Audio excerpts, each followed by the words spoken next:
Angono. Bobo puta. How we recording? Lumalim yung brake ko sa kaliwa. Ubus no? Ubus naman. Dates! Ay, salamat. Dito na tayo sa amin. Good evening sa inyong lahat. Today, we are going to Angono. Angono overlooking. First time, uy po, what the fuck man? Alam ko may aksidente. Traffic lang pala. As I was saying, we are heading over to Angono. First time ko nga akyat doon sa Angono. Mga lugar na napupuntahan ko pa lang dito sa Antipolo is madalas talaga Antipolo, bandang Antipolo Church, Marilaki. Pero hindi pa ako nakakapunta dito sa Angono overlooking na to. Nakikita ko na siya sa TikTok pero I've never attempted to go there myself. Inaya lang ako actually ng mga mekaniko dito sa Beast Moto Works. Konto lang ha. Paano lang? Wait lang boss. Yun, inaya lang ko actually nila Kurt, yung mga mekaniko dun sa shop namin. Kasi yun nga, nalaman nila, nagbablog ako. And it's a good way to showcase the beauty of Angono Rizal. From my perspective, call time is 8 PM daw. Diretso na lang daw ako sa shop. So okay sir, sama kaya si boss. Yung may-ari. Ang ganda rin ng NMAX niya. Nakita ko yung NMAX niya. Tingnan natin kung makakahiram tayo ng motor. Night ride tayo ngayon. May mga kasama tayo. Ano oras kaya kami makakauwi? Hindi ko alam. So medyo malamig. As a precautionary measure, nagdala ako ng jacket. So let's see dun sa Angono na kung malamig. Kasi sa napapanood ko matarik eh. May parts na matatarik dun sa Angono. Hopefully kaya ni Lumi umakyat. Although ngayon naka 15 grams tsaka 13 grams tayo na bola. Yung 17 grams ko dala ko. Just in case man na may mga hihintayin or malilate. Subukan ko munang pakabit kay Kurt. Just in case lang. If not naman nakaschedule naman ako for Sunday sa installation ng flyball. Doon na kaya sila. Nimit pa lang natin yung iba ring mekaniko dito sa Sumulong. Kasi dito maraming hilera dito ng mga motorcycle shops eh, mga mekaniko. Yun, inaya nila ako to chill din. Mag-chill lang kami doon. Night ride. Bukas ba sila? Parang maaga ako ah. Pahangin kaya muna ako. Pahangin muna tayo. Semi-long ride, 23 kilometers papunta doon. Alright, kumpleto na kami. Apat lang pala kami. Yung mga kasama ko, buburyo lang pala. Buburyo, gustong mag-night ride. Ito mga kasama ko. Dalawang sniper, tsaka isang Rusi. Hindi ko alam yung model eh. Pero ang ganda rin ng build niya. Binod din talaga yung motor. Ako lang nakamatic, PCX 160. Chill ride lang. Si Kurt din pala, nagbablog eh oh.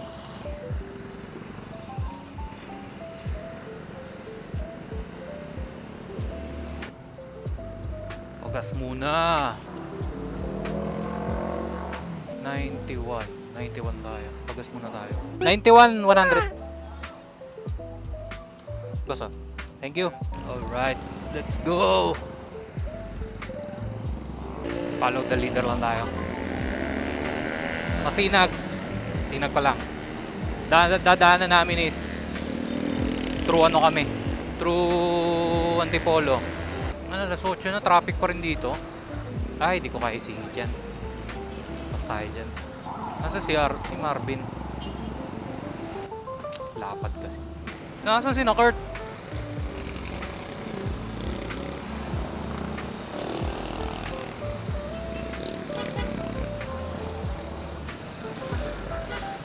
Oh, tangina po.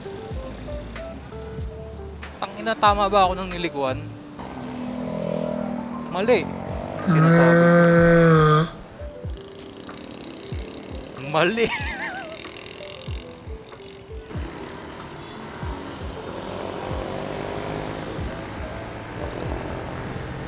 Naligaw ka agad oh. Bobo puta. Tangina, dumiretso si tanga. Ay nako. Hindi kasi sila makita eh. Kala ko dumiretso sila eh. Yung bungkus ng mga motor nandun sa papuntang buso-buso. Ay nako, si tanga. Mali ng liko. Yun, may onting detour. Tangina, tanga-tanga dumiretso. Papunta nga na Angono eh. Kala ko kasi sinusundan ko si Kurt. Nawala rin kasi sila. Nawala sa paningin ko. Kaya dire-diretso ako. Hayop na yan. So yun, on the way kami to Angono Rizal. Angono overlooking. Sama ko si Marvin, si Kurt. Dalawang mekaniko ng Beast Moto Works. Tapos may isang customer din nila eh. Hindi ko pa nakikilala. Mamaya tanong natin pangalan ni Idol. Tingin ko, dun din sa bis nagpapagawa to eh.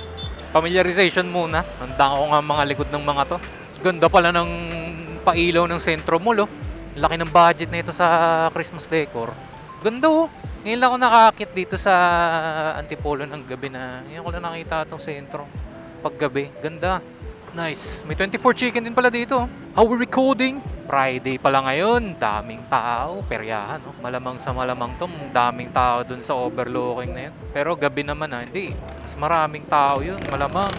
Since pahon doon, sana hindi mahirapan si Lumi. I'm not sure kung lower flyable weight equates to a phenomena na mas hirap umakyat yung motor.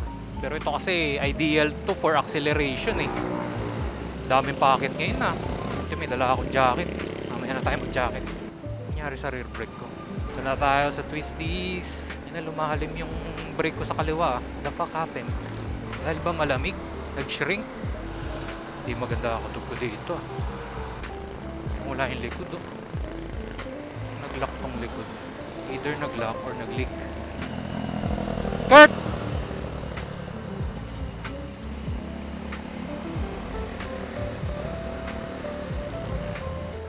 Nag-leak to. Malamang sa malamang nag-leak to. Saan? Dalawa. Nag-leak yung likod ko! Tangina, wala akong preno sa likod. Ganda nga naman ng timing oh. Buisit na yan. Ay, nubos yun. Wala pa naman akong baong brake fluid. Ah! Ha? Saan nakamap yan? Angono. Diretso ang Angono. Overview? Ah, teka lang. Overview yan? Ulitin natin. Yung bagong ano? Search mo nga daw. Angono overview. Tangina Kurt na ano ako ng... Nag-leak yung ano ko. Parang clutch na eh oh. Uy, lusot. Lusot nga eh. Baka malawag yung tornilyo sa likod. Lapit na eh. Baka walang laman. Naubos nga eh. Pitingin ko nag-leak eh. Eh, naubos no. Uy, ubos laman. Nag-leak to. Yan mo na, may harapan naman ako. Nangyari dito, nag-lock. Wala oh.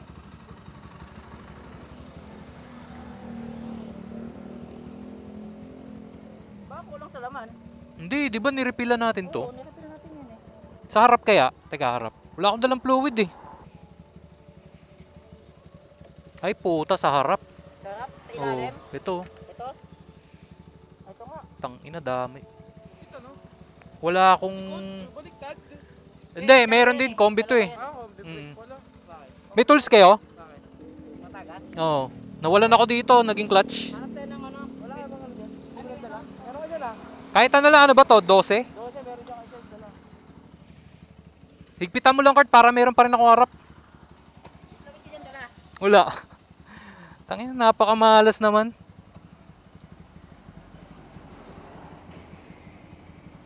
Bakit dito nalabas? Dito nga. Ocho. Tatay ng motor shop. Kahit ano, that tray, pwede na yun. Refill lang natin yan. Tama, diretso. Tama. Sige. Shopping ko tayo. Ah, Tama.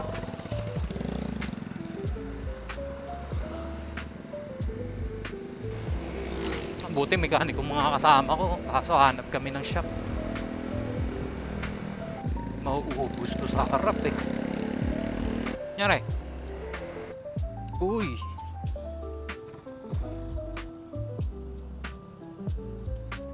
Ganda na dito.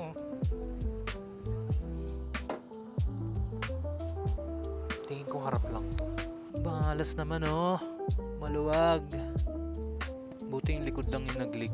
Wala namang problema sa harap. Baka mahalas mo naman. Wala. Layo pa.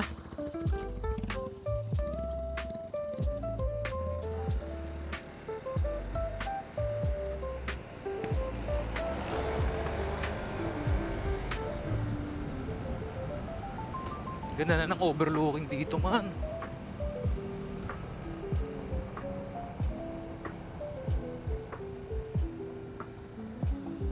Tarik. Hindi makapreno ng maayos. Praning. Saan sila? Saan sila?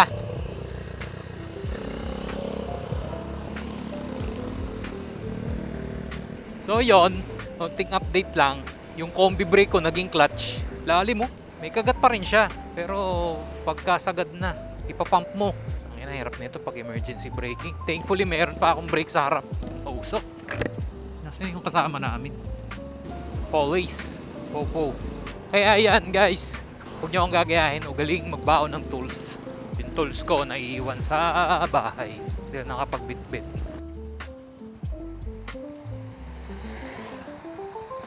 Naiwan sila. Naiwan. Wala sila. Dito na tayo. Kakaliwa na dito eh. Kakaliwa na dyan. SM San Mateo na tayo. Ang ganda rin ng pailaw nila. May nakita shop? Ayun, may motor shop po. Dito tayo. Ayun, oh.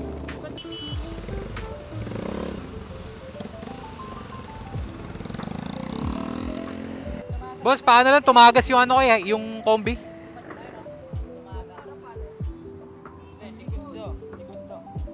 Ah, hindi. Combi. Meron din siyang papunta dun. Oo, combi to eh. Harap likod, wala. Hindi. Likod lang. Yung bleeder lang ng likod. Higpitan lang, tas refill. May dot 4 kayo? Dot 3 lang. Pwede na yan. Sige. Flashing na lang sa linggo.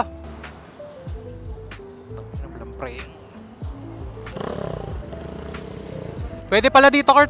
Pwede dito. Kanan. Kanan tayo dito. Pwede. Kanan, kanan, kaliwa. Ah. Una ka.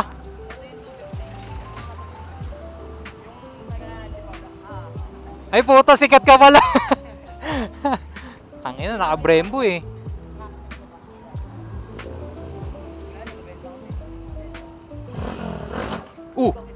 Tara. Yun, napadaan kami ng motor shop. Buti may bukas pa. Hindi ko na nakuha yung pangalan. Pero bumili na lang kami temporarily ng DOT 3. Tapos nilagay lang muna dito sa reservoir nung aking panglikod para lang may pang emergency ako. Kasi kapag pinipiga siya, sumisirit. May problema yung banjo bolt. Pangit yung nabili kong banjo bolt. Kahit nakayop na yan. So update lang to regarding dun sa aking nabili na banjo bolt sa Shopee. I don't recommend. Don't buy it. Tarik nga dito. Bakmalu. Kala namin yung bleeder bulbs yung may problema eh. Pero it turns out yung ano may problema, banjo bolt. Tatapong ko na tong banjo bolt na to, walang kwenta. Babalik ko na lang yung stock. Besides, hindi naman matching din yung red niya sa red ng ano ko. Red ng aking mugs. It's not worth to keep.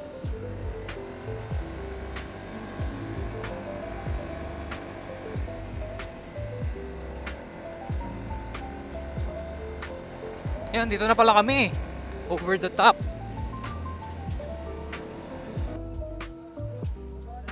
Ay, ang ganda. Saan tayo?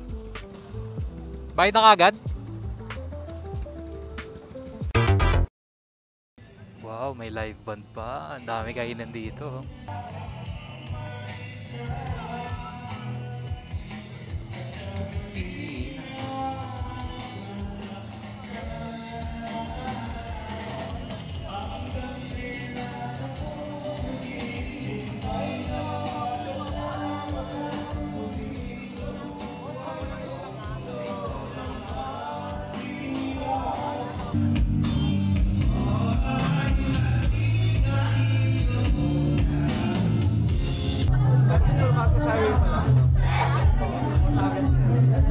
Ano pala, hindi. Pagligpas pa lang natin ng ano, meral ko. Habang paakyat. Sabi ko parang lumulog. Babayaran namin. Ano ba yung 750 o 400? 750.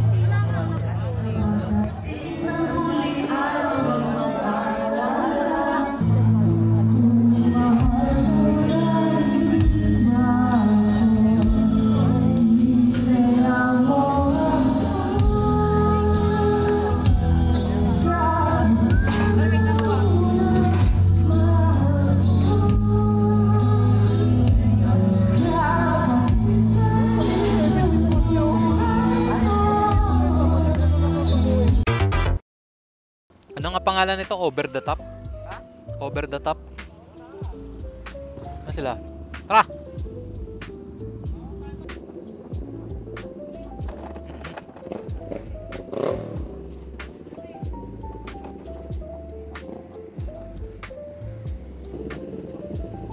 Tarik dito.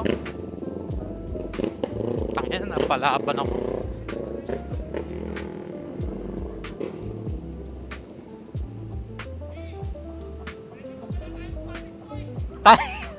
Dates! Pass! Ayaw na. Tanginan, tarik. Buti may front brake ako. Yan, kagagaling lang namin from over the top ang uno. Ang alam ko, kakain lang eh. Putang ina, napainom pa nga. Hindi naman kami sumagal. Ano lang kami, alali lang sa pag-inom. Buti may live band. Tama kwentuhan lang. Enjoy naman. Okay, medyo kabibs to mga kasama. Si Marvin, si Dave, sa likod ko si Kurt, may mechanic ko. Babay itong mga to, mga tropa. Supposedly sa ano kami dadaan, sa Antipolo. Pero puta, alanganin. Kasi puro ano na eh, puro pababa eh. And medyo doubtful ako sa aking braking system. Actually, yung harap ko nga rin, mukhang nag-leak na rin. Putang ina. Visit na Banjo Bull dyan. Mahina na rin yung harap ko, lumulubog na rin yung harap ko. Nag-leak na rin to. Pagka-uwi ko, bubuhusan ko agad ng tubig to kasi malamang sumirit sa either sa fairings. Wala na rin yung harap. Oo, lumambot na rin. Daling ko na to bukas kay Kurt. Hindi ko na hintayin yung linggo. Dadaling ko na to kagad bukas. Ayun, wala na rin yung harap. Nag-leak na rin yung harap. Bumigay na sa pressure. Bumigay na rin yung harap. Ayun nga, bumigay na rin. Lambot ng harap. Visit na Banjo Bull dyan. Wala akong preno. 30 lang kami. Takbong 30 lang.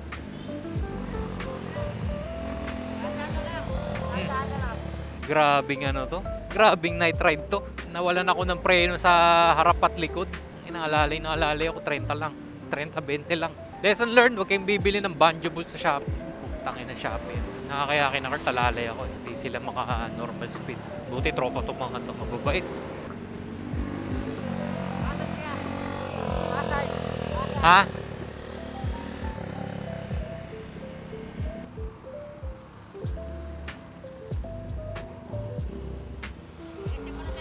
Ah. Hindi na. Hindi na. Hindi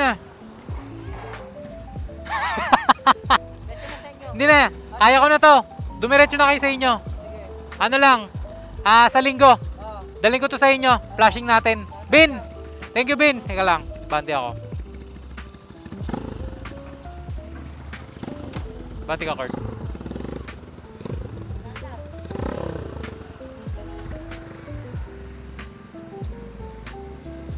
Bin, thank you! Linggo na lang. Thank you! Ay, salamat. Dito na tayo sa amin. Everything